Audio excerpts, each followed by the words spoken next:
Now settle in gently, my dear friend, and let your thoughts drift to a beautiful kingdom nestled high in the mountains, called Arendelle. Picture a place of sparkling fjords and charming villages, always touched by a quiet magic. Our story begins long ago, with two sisters, Princess Anna and Queen Elsa, whose lives were woven together by an extraordinary, shimmering thread. When they were very young, Elsa possessed a wondrous secret. She could create ice and snow with a flick of her wrist, a gentle wave of her hand.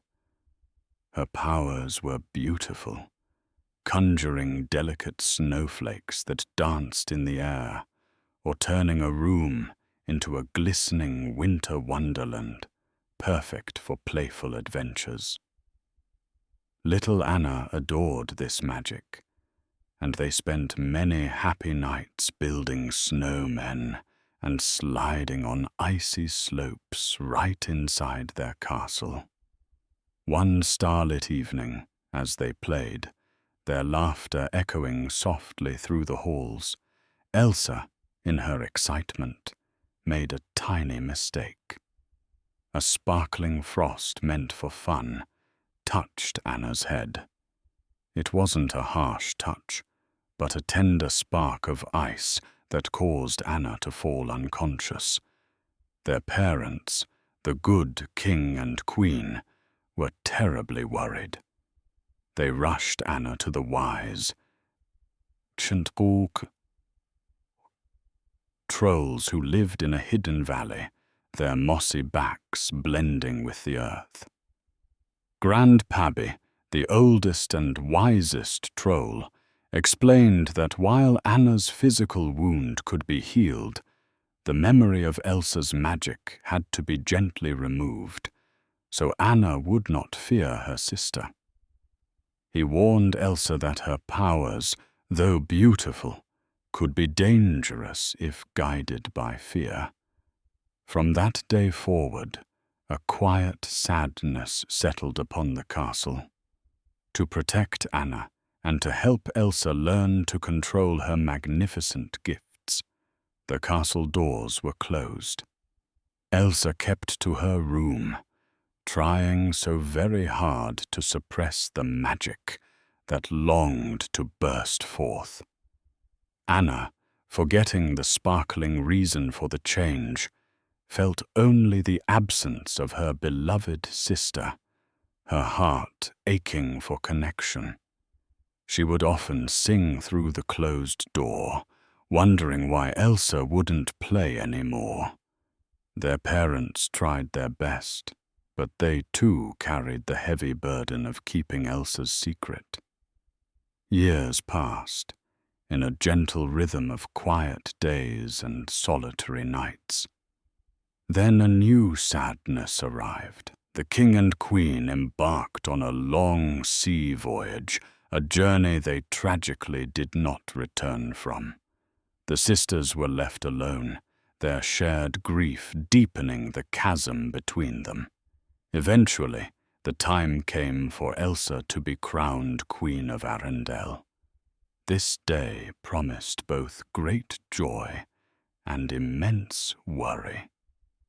Anna, brimming with innocent excitement, saw it as a chance for the castle doors to finally open, for life to begin again. She dreamed of laughter and dancing, of meeting new people. Elsa, however, was filled with a deep, silent dread. She feared her powers, now more potent, might reveal themselves and bring harm. She tried her very best to hold them in, wearing gloves as a constant reminder to conceal her true self. The coronation day unfolded with a magnificent but gentle splendor. The castle gates swung open, allowing the people of Arendelle to gather. their faces alight with anticipation. Anna, feeling the sunshine on her face and the lightness in her heart, wandered through the crowds. And there, amidst the festivities, she met Prince Hans of the Southern Isles. He was charming and kind, and in a whirlwind of shared dreams and sweet conversation, Anna felt a powerful connection. By the end of the evening, with the stars twinkling overhead, Hans proposed marriage, and Anna, in her innocent joy, accepted. She rushed to tell Elsa, hoping her sister would share her happiness. But Elsa, consumed by her lifelong fear and the pressure of her new role, could not understand Anna's sudden decision. An argument began, soft at first, then building with unspoken anxieties. In a moment of intense emotion, Elsa's hands trembled, and without meaning to, she conjured a burst of ice, revealing her powers to everyone present. A hush fell over the room, then whispers of fear. Overwhelmed and terrified, Elsa fled the castle, running towards the mountains, her every step leaving a trail of shimmering frost. As she vanished into the distance, she unknowingly unleashed an eternal winter upon Arendelle, freezing the fjords and blanketing the land in a thick, glistening snow. Even in the warmth of summer, Anna, her heart heavy with concern for her sister and the kingdom, knew she had to find Elsa. Leaving Hans in charge of Arendelle, she set off into the snow-covered mountains, her spirit determined. Her journey soon led her to a cozy trading post, where she met Kristoff, a kind-hearted ice harvester, and his loyal reindeer companion, Sven. Kristoff, though initially reluctant, agreed to guide Anna through the treacherous, beautiful landscape. As they journeyed, the snow grew deeper, the air colder, and the world transformed into a breathtaking expanse of white and crystal. It was there, in a quiet, snow-dusted forest, that they met a most joyful and unexpected companion, Olaf, a cheerful snowman who sparkled with life. He had been unwittingly brought to life by Elsa's magic and longed only for warm hugs. His innocence and sunny disposition brought a gentle lightness to their determined quest. Together, the three of them, with Sven faithfully pulling their sled, eventually reached a magnificent ice palace, shimmering like a jewel high on the North Mountain. It was a structure of breathtaking beauty, created by Elsa's deepest emotions, a sanctuary where she felt she could finally be herself. Anna entered, her heart full of hope. She found Elsa, surrounded by the cool, ethereal glow of her magic, finally at peace. Anna pleaded with her to return, to thaw Arendelle, to restore summer. But Elsa, still consumed by fear of her powers, could not see a way. The conversation became strained, and as Elsa's emotions swirled, she accidentally unleashed another surge of magic. This time, a chilling spark of ice struck Anna's heart. It wasn't a visible wound, but a subtle, growing coldness within her. Terrified by what she had done, Elsa conjured a magnificent snow creature, Marshmallow, to gently escort Anna and her friends away from the palace for their own safety. Christoph, noticing Anna's growing chill, understood something was deeply wrong. He rushed her back to his family, the wise rock trolls. Grandpappy examined Anna and confirmed the sad truth. Her heart had been touched by ice. He explained that only an act of true love could thaw her frozen heart and save her. Believing Hans was her true love, Anna knew she had to return to Arendelle. Christoph, his own heart stirring with tender feelings for Anna, rushed her back through the blizzard that had now enveloped the kingdom. He left her in the care of Hans, confident that his love would be the cure. But Hans, alas, was not who he seemed. As Anna lay weak and shivering, she told him of Grandpappy's words. Hans, his smile fading to a chilling expression, revealed his true, cold ambition. He had only pretended to love Anna to gain control of Arendelle. With a cruel twist of fate, he extinguished the fire, leaving Anna alone and fading, planning to let her die and then accuse Elsa of murder. The castle became a scene of quiet turmoil. Hans, with a cold heart, had already arrested Elsa, falsely accusing her of harming Anna and creating the eternal winter.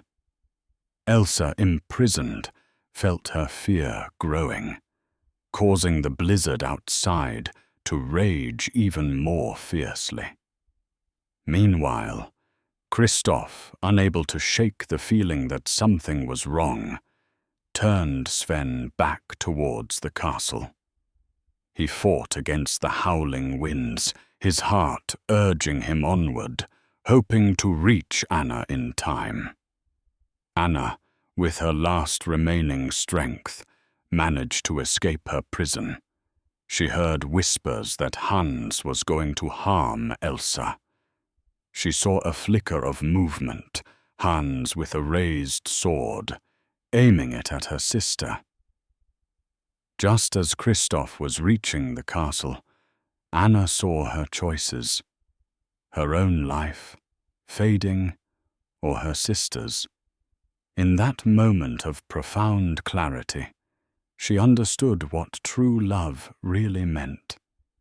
It wasn't just a romantic kiss, but a selfless act of devotion. She threw herself in front of Elsa, shielding her sister from Hans's cruel attack. As the sword came down, it met not Elsa but Anna, who in that very instant turned into a shimmering, solid statue of ice. But then, a wondrous thing happened. The act itself, this profound sacrifice of a sister's love, was the act of true love Grandpappy had spoken of. Slowly, gently, the ice around Anna's heart began to melt. A warm glow spread through her, and with a soft sigh, she returned to life, her heart now fully thawed and brimming with a deeper, stronger love. Elsa, witnessing her sister's ultimate sacrifice and miraculous return, understood everything.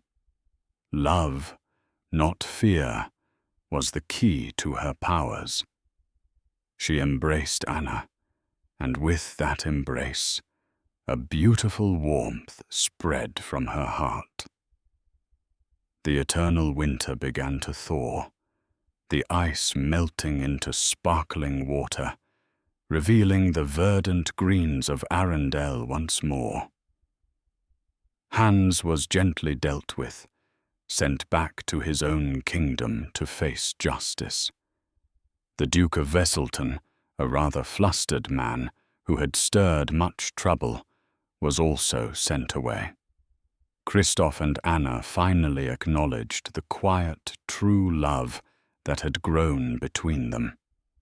Olaf, overjoyed to see the summer sun, got to experience his dream of warmth, sustained by a little personal snow cloud Elsa gave him. And so, Arendelle was restored to its peaceful beauty.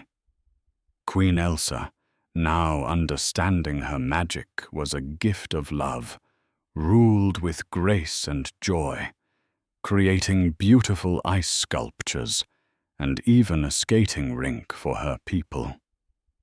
Princess Anna, her heart full, lived happily alongside her sister, the castle doors now wide open, filled with laughter and warmth. They had both learned that the strongest magic of all was the quiet, unwavering love between sisters, a bond that could thaw any winter and bring endless spring. And now, as the gentle breezes of Arendelle settle, you too can rest, knowing that even the chilliest worries can be thawed by a little love, and that peace always follows a story well told. Sleep well, my dear.